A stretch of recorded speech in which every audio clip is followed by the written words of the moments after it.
Morbi SOG ટીમે વાંકાનેર તાલુકાના ડુવા ચોકડી વિસ્તારમાં ગેરકાયદેસર રીતે ગેસના બાટલાનું રિફિલિંગ કરતા એક ઇસમને ઝડપી પાડી કાયદેસરની કાર્યવાહી હાથ ધરી છે. દરોડા દરમિયાન હનીફભાઈ હુસેનભાઈ બાવરા રહેવાસી વાકિયા તાલુકો વાંકાનેર જિલ્લો મોરબીને ગેરકાયદેસર રીતે ગેસ બાટલાનું રિફિલિંગ કરતા રંગે હાથ ઝડપી પાડવામાં આવ્યો હતો.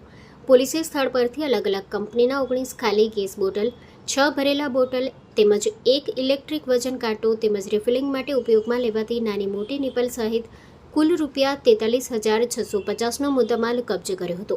આ મામલે વાંકાનેર તાલુકા પોલીસ સ્ટેશનમાં BNS કલમ 287 તથા આવશ્યક ચીજવસ્તુ અધિનિયમ હેઠળ ગુનો નોંધી આગળની તપાસ હાથ ધરાઈ છે.